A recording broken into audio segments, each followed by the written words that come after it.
안녕하세요. 이번 시간에는 제4장 오픈소스 소프트웨어 거버넌스 두 번째 시간이 되겠습니다. 지난 시간에 오픈소스 거버넌스 첫 번째로 오픈소스 거버넌스가 뭐냐라고 한 이 거버넌스에 대한 개념이 먼저 우선되어 있어야지만 된다라고 얘기를 했었어요. 그래서 이 거버넌스가 뭐냐 라고 했을 때 우리가 오픈소스 소프트웨어 쪽에 어떻게 접근하는 게 좋을까라고 했을 때 가장 좋은 용어가 우리가 가장 첫 번째 나왔던 화면에 요 내용을 기준으로 암기하시면 된다. 요 내용으로 정리하시면 된다라고 얘기를 했었습니다. 그러니까 결론적으로 거버넌스라고 하는 것은 소프트웨어를 어떻게 관리할 것이냐. 그래서 이 관리하기 위해서 소프트웨어 관리 프로세스를 통해서 그 라이프 사이클에 의해서 우리가 각각의 항목에서 수행해야 되는 요소들이 있었다. 그런 요소들 중에서도 우리가 각각 해당되는 내용에 따라 관리 체계를 만들어내면 되지 않겠나라고 얘기를 했었습니다.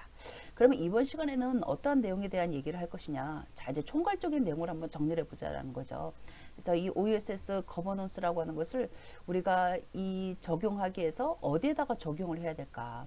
활용 요소와 적용 방안과 구성 요소들로는 어떤 내용들이 있을까라고 했을 때 우리가 단계별로 이 구성 요소들에 대한 내용들을 한번 볼 필요가 있겠다라고 생각이 됩니다. 자, 그래서 봤더니 개방형 소프트웨어 관리 방침에 대한 내용을 다시 한번 정리 한번 해보자. 이때 이 OSS 거버넌스 프레임워크를 어디에다 적용해야 될까? 그 적용 대상에 대한 내용을 좀 한번 생각해 볼 필요가 있지 않겠나라고 생각이 들고요. 더불어서 활용을 어디에서 해야지만 될까? 활용 방안에 대한 내용들, 그다음에 적용의 방향, 그다음에 각각 오픈소스가 가지고 있는 단계별 구성 요소에 대한 부분에 대해서 다뤄보도록 하겠습니다.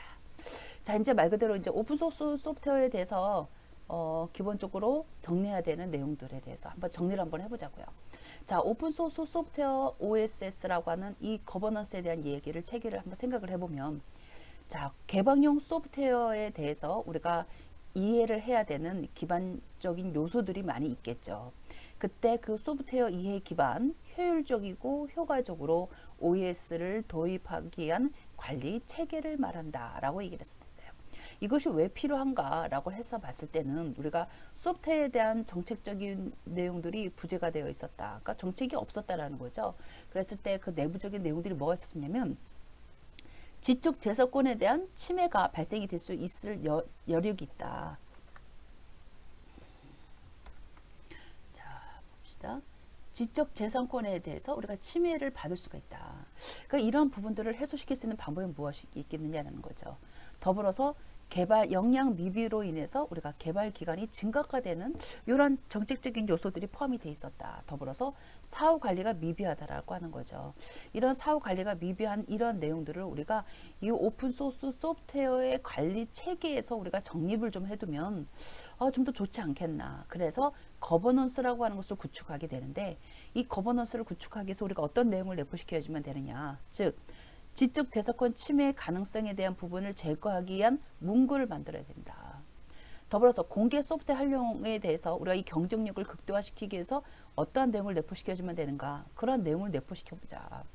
그 다음에 더불어서 공개 소프트웨어 리스크를 최소화시키기 위해서는 어떠한 방침을 만들어줘야지만 되는가 라고 하는 거버넌스를 구축해 볼 필요가 있다라고 얘기를 하는 거죠. 즉 공개 소프트웨어 사용을 위해서 우리가 적용 수준을 파악하고 어디까지 적용할 거냐 그런 내용들을 좀 파악하자라는 거죠. 그래서 기획 단계에서부터 작업을 해줘야지만 된다. 자, 그럴 때 이러한 전반적인 과정을 통해서 우리가 뭐라 부르냐 프레임워크이다라고 하는 내용으로서 정리해 볼 수가 있는데 그러한 OSS 기반 거버넌스에 대한 프레임워크를 우리가 구축해 볼 필요가 있겠다라고 하는 거죠. 자, 그러면 그 거버넌스 프레임워크를 적용하기엔 적용 대상을 어디에다 둘 것이냐라고 봤을 때 우리가 다음과 같은 이 라이프 사이클을 대상으로 해서 정리를 하면 된다. 그래서 OSS 거버넌스의 프레임워크는 다음같이 공개 소프트웨어를 사용하느냐 더불어서 적용하고 배포하기 위해서 필요한 사항들을 다양한 관점에서 활용할 수 있도록 라이프 사이클을 제시한 체계로서 우리가 적용해 볼 수가 있을 텐데 그때 정책적인 수립 단계에서 획득 단계에서 적용 단계에서 운영과 유지 단계에서 그다음에 관리와 개선이라고 하는 단계에서 우리가 유지해줘야지만 되는 이런 거버넌스를 적용 한번 해보자라고 얘기를 하는 겁니다. 자, 그러면 이 거버넌스의 프레임워크를 적용하는 적용 대상을 그러면 어디에다가 둘 것인가 라고 하는 것을 생각을 해보면 적용 대상을 내부 사용에다가 둘 것이냐, 내부 사용에다가 둘 것이냐, 외부 배포에다 둘 것이냐, 외부 서비스에다가 둘 것이냐 라고 해서 우리가 기본적인 사례들을 봐서 됐어요. 그래서 외부 코드를 직접 획득해서 사용을 하든가 아니면 특정 벤더를 통해서 도입을 하는 이러한 사례가 있을 수 있었고, OSS를 통해서 획득하거나 개작하거나 배포하는 경우가 있었을 수 있었고요. 개발 소프트웨어를 OSS로 배포하는 그런 경우가 있었습니다. 외부 서비스 같은 경우는 내부 소프트웨어냐 외부 소프트웨어에 따라서 우리가 외부 서비스를 어떻게 설정할 거냐라고 하는 부분이었댔어요. 이때 해당되는 내용을 설명을 들여다봤을 때 조직 내 OSS를 적용하거나 시스템 개발 적용과 관련되어 있는 분야들, 공개 소프트웨어가 외부화되어 있거나 컴플라이언스에 관련된 이슈가 발생이 됐을 때 공개 소프트웨어를 활용하거나 IT 서비스 제공 모델을 적용해 줘야지만 될 때라고 하는 이런 단계에서 우리가 거버넌스 프레임워크를 적용해 줘야지만 된다. 이때 OSS 거버넌스를 적용하기 위해서 자, 이제 그 단계별로 필요한 요소들이 있었댔어요. 그런 요소가 뭐라고 얘기를 했었냐면 각각의 라이클성책에 따라서 얘가 순차적으로 진행이 되어야 되느냐 아니면 비순차적으로 진행이 되어야 되느냐에 따라서 다음과 같이 정책과 획득과 적용과 운영이라고 하는 순차적인 특성과 더불어서 라이프 사이클의 순환의 과정에 의한 비순차적 과정을 통해서 우리가 정리해 볼 수 있다라고 얘기를 했었댔어요. 이때 정책 수립 단계에서 필요했던 것이 바로 뭐냐면 컨설팅이 필요했고 거기에 따른 정책 수립이나 조직 구성이 필요했었다. 그러면 각각의 해당되는 항목에 따라서 거버넌스에 대한 내용 정리가 있어야지만 된다라고 얘기를 했었고요. 획득에 따라서는 우리가 요구 분석이나 조사, 분석, 평가에 관련되어 있는 거버넌스가 있어야지만 된다. 적용 단계에서는 계약과 설계와 개발, 패키징, 혹은 시험과 배포와 관련돼 있어서도 우리가 어떠한 단계로서 거버넌스를 적용해 줘야지만 되는가라고 하는 내용들을 정리해 볼 수가 있었습니다. 운영 및 유지에 관련돼 있어서는 설치와 운영, 유지 보수, 기술 지원과 커뮤니티에 관련돼 있어서 어떤 거버넌스가 있어야지만 되는가라고 하는 부분들도 정책적으로 우리가 관리해 볼 필요가 있다라고 얘기를 했었고요. 관리 및 개선 단계에서는 우리가 교육이나 모니터링이나 컴플라이언스에 관련되어 있는 내용들이 유지가 되어 있어야지만 된다라고 얘기를 했었습니다. 그럼 이러한 내용들을 조금 더 구체적으로 한번 들여다보면 그러면 정책 수립이라고 하는 단계에서는 어떠한 내용들이 수립이 되어 있어야지만 되냐. 컨설팅이나 정책 수립 혹은 조직 구성과 관련되는 내용이 있어야지만 된다. 그래서 규정이라든가 지침이라든가 원칙들 이러한 프레임워크를 구축하기 위해서 어떠한 내용들이 설명이 되어 있어야지만 될까라고 하는 것들을 우리가 적혀 있어야지만 된다라고 하는 거죠. 획득이라고 하는 단계에서는 요구 분석 조사나 분석 평가에 관련되어 있는 내용이 있었는데 이런 요구사항 수집이나 분석 더불어서 뭐 성숙도라든가 적용성에 관련되어 있는 수치 산출 관련되는 문제라든가 이러한 것들이 거버넌스로 정의되어 있어야지만 된다. 적용이라고 하는 라이프 사이클 단계에서는 계약이나 설계 개발 혹은 패키지나 시험 배포와 관련돼 있어서 사용에 대한 조건들, 의무사항에 관련된 거, 기능에 대한 구성이라든가 외부 전달하는 방법이라든가 이러한 것들이 우리가 거버넌스로 정리되어 있어야지만 된다. 운영 및 유지 보수 단계에서는 설치 운영 유지나 기술 지원에 관련되어 있는 요소로서 직접 작업하는 방법이라든가 문서 제공하는 방법이라든가 버그 수정하는 내용이라든가 개선점 혹은 교류할 내용들 이러한 내용들이 거버넌스로서 정의가 되어 있어야지만 되겠다. 관리 및 개선이라고 하는 단계에서는 컴플라이언스나 교육 모니터링과 관련된 활용 요소로서 라이선스 의무사항에 대한 준수 내용이라든가 지식 전달이나 피드백 관련되는 이러한 내용들이 우리가 거버넌스로서 활용될 수 있도록 내용들이 지정되어 있고 정리가 되어 있어야지만 된다라고 하는 겁니다. 거버넌스 프레임워크는요, 각 적용 대상에 따라서 선별해야 되는 내용들이 있는데 적용 방안으로 따져봤을 때 대상별 선별을 적용시킬 것이냐, 활용 케이스를 확보시켜서 적용할 것이냐, 아니면 표준화시킬 것이냐, 아니면 커뮤니티 활동 장려 단계로서 우리가 적용할 것이냐에 따라서 그 내용들을 구분해서 설명해 볼 수가 있어요. 대상별이라는 뜻은 내부 사용이냐, 외부 배포냐, 아니면 외부 서비스냐, 모델에 따라서 우리가 OSS 거버넌스 프레임워크를 우리가 선별해서 적용할 필요가 있다라고 하는 거예요. 활용 케이스 확보면에서 봤을 때는 거버넌스 프레임워크 구축 성공 사례를 보여주거나 그런 성공 사례들을 좀 더 확보해서 교육을 할 필요가 있겠다라고 하는 거고요. 표준화 작업 같은 경우는 기업 간 OSS 라이선스 정보에 관련되는 교류 항목으로서 우리가 커뮤니케이션을 구축을 해서 표준화 작업을 하는 것이 필요하겠다라고 하는 겁니다. 더불어 커뮤니티 활동 장려와 관련돼 있어서는 커뮤니티 활동 참여를 통해서 우리가 지속적으로 모니터링을 좀 하셔야지만 되겠고 개선이라든가 패치 사항과 관련되어 있는 내용도 같이 우리가 이 거버넌스의 프레임워크 안에다가 각 내용에 따라 내용들이 적용이 돼 있어야지만 되겠다라고 하는 겁니다.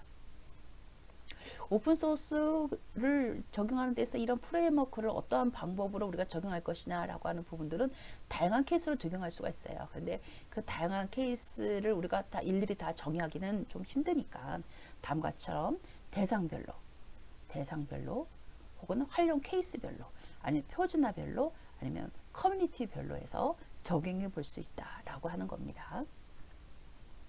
자, 그러면 오픈소스 커뮤니티 키 중에 가장 키 팩터가 될 수 있는 건 뭐가 있을까?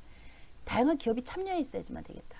그렇죠. 다양한 기업이 같이 참여가 돼 있어야지만 뭔가 표준안도 좀 만들어줄 수가 있는 거고 문제점에 대한 부분들도 우리가 찾아서 그 문제를 해결할 수 있는 방안이 마련이 되겠죠. 그래서 다양한 기업이 참여하는 것이 좋겠고요. 기업이나 혹은 커뮤니티 지속적인 지원이 좀 있어야지만 된다라고 하는 거죠. 그러니까 뭐 기업이 항상 개발자와 거기에 소속되어 있는 사람들만을 대상으로 하는 것이 아니라 기업이 같이 좀 동참해 줘야지만 이 오픈소스 커뮤니티가 좀 어느 정도 유지가 되지 않겠나라고 보는 거예요. 더불어서 커뮤니티의 지속적인 지원도 좀 있어야 되겠고요. 그 다음에 잘 준비되어 있는 거버넌스 모델들이 좀 있으면 더 좋겠다라고 하는 거죠. 그래서 우리가 일상적으로 생각을 해보면 오픈소스 커뮤니티가 잘 활성화되기 위해서는 어떠한 것들이 가장 중요한 키가 될까라고 하는 것들을 생각해 볼 수 있다라고 하는 거죠. 그 중에 거버넌스 모델이 필요하겠다라고 하는 것도 아시면 좋겠습니다. 그러면 언제 이 거버넌스가 필요할까? 자, 이 거버넌스가 필요한 이유는요. 커뮤니티 사이즈가 커질 경우에 커뮤니티 사이즈가 커진다는 뜻은 결론은 뭐야? 사람들이 많아진다는 말 뜻이겠죠. 사람들이 많아지면 그만큼 어떻게 될까요? 의사들이 자신들의 의사들을 굉장히 많이 발표를 하겠죠. 그러니까 커뮤니티가 사이즈가 커지면 그만큼 우리가 이 거버넌스가 꼭 필요하다라고 하는 거. 거기에 따라서 다양한 사람들의 의사 결정이 있을 수가 있을 텐데 그 의사 결정이 충돌이 발생할 수가 있겠죠. 거기에 자원이 또 중요한 경우가 있겠죠. 가지 많은 소스들도 많이 추가가 될 텐데 이러한 부분들에 대해서 우리가 어떻게 정립을 잘 시켜줘야지만 될까라고 하는 이런 정책적인 내용들이 필요하다라고 하는 거죠. 더불어서 프로젝트가 상업화에 관심이 높아지는 시기. 왜 그러냐면 오픈소스라고 하는 개념 자체가 상업화하고는 좀 거리가 좀 멀게끔 작업을 하고 있는 거잖아요. 그래서 프로젝트가 너무 상업에만 치중하게 되면 사람의 생각이 어느 한쪽 방향으로만 치우치게 되는데 이러한 부분들을 좀 더 없애기 위해서는 우리가 다음과 같은 이런 거버넌스 정책이 필요하다라고 하는 겁니다.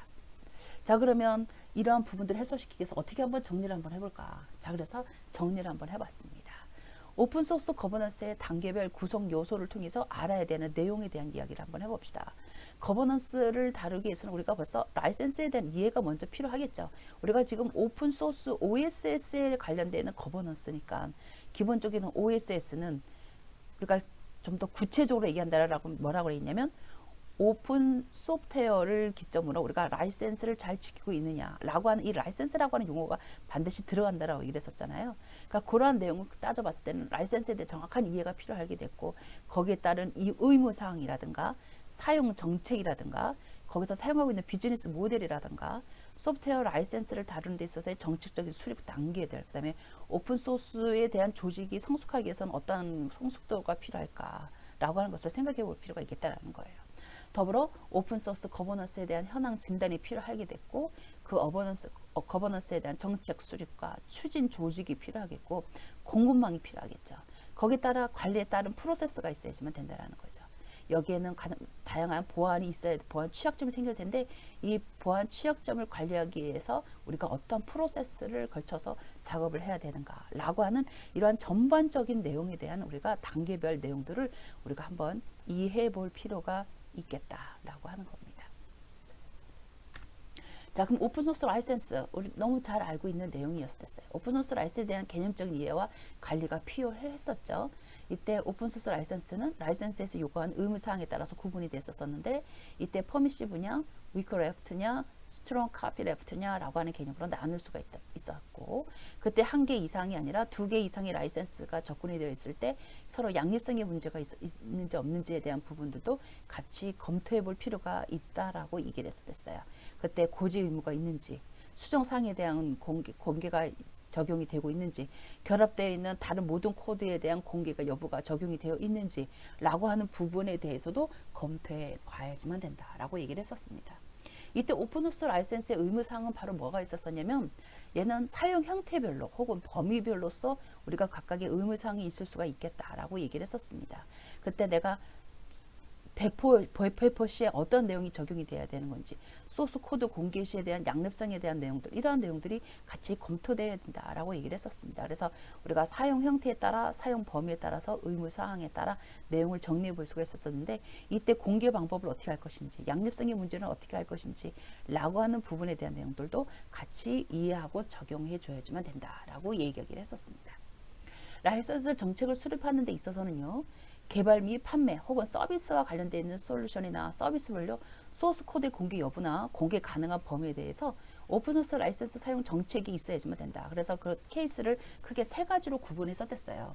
원본 소스만 공개할 거냐, 아니면 수정되어 있는 소스까지 공개할 거냐, 아니면 그 해당되는 소스와 링크되어 있는 사용자의 모든 코드까지도 공개할 거냐 라고 하는 부분에 대해서 우리가 알고 있어야지만 되고, 거기에 따른 정책이 있어야지만 된다라고 얘기를 했었습니다.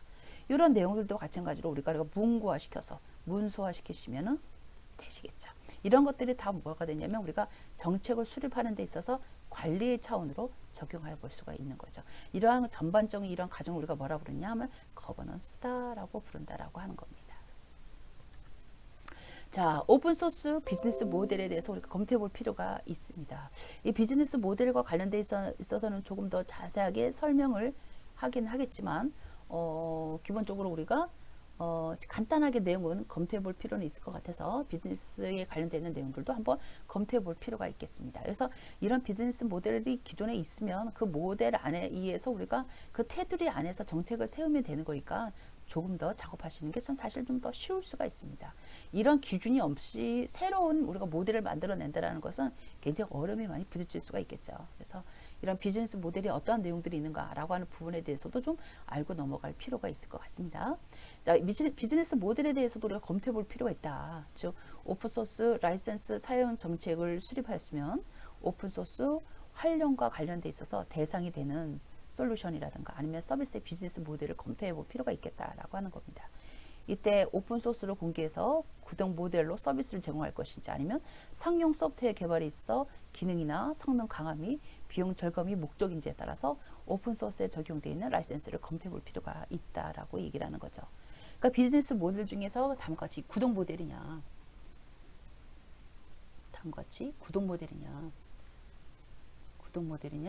상업 및 오픈소스 제품과 관련된 모델이냐, 아니면 교육 모델이냐, 컨설팅 모델이냐라고 해서 정리를 해볼 수 있다라고 하는 거죠. 자, 만약에 구동 모델이다라고 할 경우에는 다음 같은 이런 내용들을 잘 검토하셔야지만 돼요. 사용자가 소프트웨어를 무료로 다운로드 받고 제한 없이 사용할 수 있는 모델이냐, 사용자가 수동으로 소프트웨어 업데이트를 확인해서 설치하고 무료로 다시 기술적인 문제에 대한 답변을 토론이나 포럼을 통해서 해결할 수 있어야지만 되는지, 사용자는 특정 문제를 도와줄 컨설트와 혹은 계약제를 고용할 수 있으며, 기업은 업데이트 및 지원의 수준을 가입 제품 기준으로 제공할 수 있는 방식을 제공해 줘야지만 되는지, 이러한 내용에 대한 전반적인 검토를 통해서 우리가 비즈니스 모델을 선택해 볼 수 있다라고 하는 거죠. 아니면 내가 처음부터 나는 교육 모델을 통해서 만들어낼 거야 라고 한다라 그러면, 그 교육 모델을 통해서 우리가 우선시로 작업해야 될 것이 바로 뭐냐, 공급 업체가 제공할 수도 있고 공급 업체가 아닌 해당 제품에 대한 지원이나 교육이 가능한 개발자 또는 개인일 수도 있는 모델에 대해서 생각해 봐야 된다라는 거. 공급 업체는 하나 이상의 오픈소스 프로젝트의 지원 서비스라든가 교육 또는 출판물에 대한 내용들을 제공해야지만 되는 것이다라든가, 이런 내용들을 이렇게 검토한다라고 하는 거죠. 이렇게 각각에 해당되는 내용에 따라서 내가 어떤 비즈니스 모델을 사용하고 있는지라고 하는 부분에 대해서 생각해 볼 수 있다라고 하는 겁니다. 컨설팅에 관련되어 있는 모델은 말 그대로 컨설팅과 관련되는 이런 내용들이 될 수 있다라고 하는 거죠. 그때 그 각각의 사용 예에 대한 내용들을 보면 레드햇 같은 경우가 가장 기본적인 구동 모델 같은 경우가 될 수가 있고요. 제스퍼 소프트웨어 같은 경우가 상업 및 오픈소스 제품의 한 예가 될 수가 있겠고, 뭐 지원 및 교육 모델에 관련되어 있는 것은 뭐 다우 기술, 여러분 많이 들어보셨을 거예요. 다우 기술 같은 경우 뭐 이런 것도 많이 들어봤던 이름들이 되겠죠. 컨설팅 모델 같은 경우는 우리가 IBM이라든가 오픈소스 컨설팅 같은 얘네들이 가장 대표적인 컨설팅 모델을 기반으로 만들어져 있는 기업들이 되겠습니다. 이 외에도 다음과 같이 뭐 듀얼 라이센스 모델이냐, 아니면 호스팅 서비스 모델이냐, 광고 모델이냐, 상용 소프트웨어 모델이냐, 시스템 모델이냐, 폼 모델이냐, 패키지 소프트웨어 모델이냐 라고 해서 구분해낼 수가 있다라고 하는 거죠. 그 중에 여러분 지금 기업의 예에서 봐서 보면 이게 구글 많이 나오시죠? 여기 NHN도 보이고 여기 NHN도 많이 보이시죠? 다음과 같은 이런 가장 대표적인 이런 회사들이 다음과 같은 이런 비즈니스 모델을 토대로 해서 지금 작업이 이루어져 있다라고 얘기를 하는 거예요. 그래서 우리가 지금 오픈소스를 사용해서 만들어낼 때 이런 어떤 유형의 비즈니스 모델을 통해서 만들어내고 있는가라고 하는 부분들도 이렇게 선택적으로 좀 지정을 해서 작업하시는 것도 괜찮겠다라고 봅니다. 다음 같은 이런 비즈니스 모델과 관련되어 있는 내용은요, 우리가 다음 챕터에서 조금 더 자세하게 다룰 테니까 그때 다뤄보도록 하겠습니다. 소프트웨어 라이센스 정책 수립과 관련돼 있어서는 어떤 내용을 좀 우리가 알고 있어야지만 될까? 라이센스와 관련돼 있어서 우리가 양립성에 대한 문제 같은 거, 이런 문제들도 우리가 좀 정책을 수립하는 데 있어서 좀 생각해 볼 필요가 있겠죠. 그래서 오픈 소스를 활용한 솔루션 및 서비스별 비즈니스 모델을 확립하였다면 다음 단계로 해당 솔루션 및 서비스별 라이센스 정책을 수립해 볼 필요가 있겠다라고 하는 겁니다. 상용 소프트웨어를 개발하거나 판매하기 위해서는 해당 비즈니스 모델에서 부합하는 상용 라이센스 정책을 수립을 해야 되는데, 오픈소스 활용 시 해당 오픈소스에 적용되는 라이센스 조건이나 혹은 양립성에 관련되는 문제도 확인해 주셔야지만 됩니다. 오픈소스를 공개하기 위해서는요, 반드시 라이센스와 함께 소스코드를 공개함에 따라서 공개하는 오픈소스의 라이센스와 사용되는 오픈소스 라이센스 양립성을 확인해 줘야 되는 것은 우리가 필히 앞에서도 계속 언급했었던 내용이었기 때문에 여러분이 잘 알리라고 생각이 됩니다.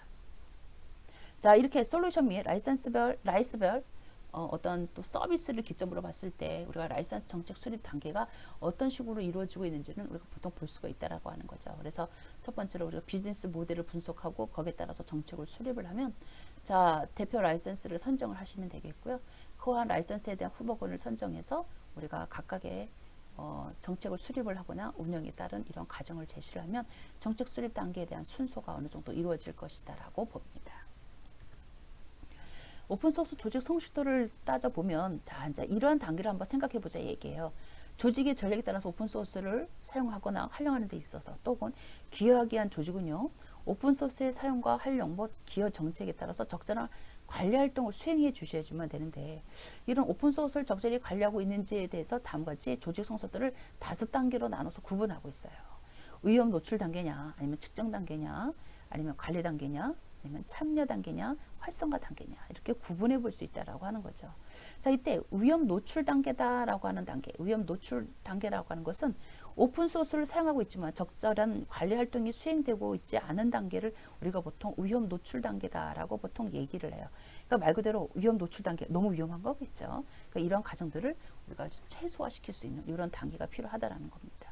자, 이 단계에서 좀 한 단계 위로 올라가면 무슨 단계가 있느냐? 측정 단계가 있겠죠. 즉, 사용된 오픈소스 목록은 관리되고 있는데 관련 정책이라든가 지침이라든가 프로세스가 없는 단계예요. 이런 단계가 우리가 바로 측정 단계다라고 보통 얘기를 하는 거고요. 자, 이제 이 단계까지 이루어졌어요. 자, 그럼 이제 관리 단계로 넘어가겠죠. 정책이나 지침 혹은 프로세스에 대한 관리는 되고 있는데 매뉴얼 방식을 통한 관리로 효율적인 거버넌스 체계가 수립되어 있지 않은 상태. 이가 바로 이런 관리 단계가 되겠습니다.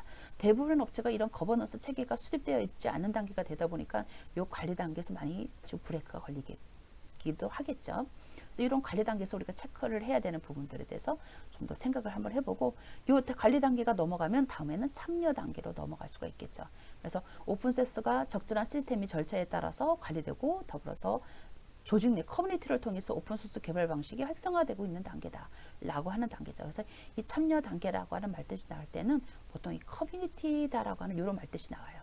그래서 이런 참여 커뮤니티라고 하는 말 자체가 나오면 이 조직 성숙도는 현재 참여 단계에 있구나라고 알 수가 있겠습니다.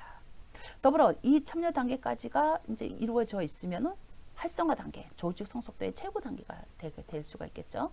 즉 조직의 전략적인 결정에 따라서 외부 커뮤니티에 적극적으로 참여하면서 오픈소스 생태계의 선순환을 구축하고 있는 이런 단계가 될 수가 있겠습니다. 그래서 우리가 조직이 성숙되기 위해서는 각 단계마다 많은 시행착오를 많이 거치게 돼요. 이 시행착오를 거치는 단계에 있을 때 내가 어느 단계에 있는지를 체크하는 부분까지도 굉장히 중요한 부분입니다. 만약에 우리가 지금 작업하고 있는 단계가 위험 노출 단계다. 그러면 굉장히 위험한 단계겠죠. 근데 이 위험 노출 단계에서 우리가 처리해줘야 되는 상황이 무엇인가라고 하는 것들을 생각해 보고요.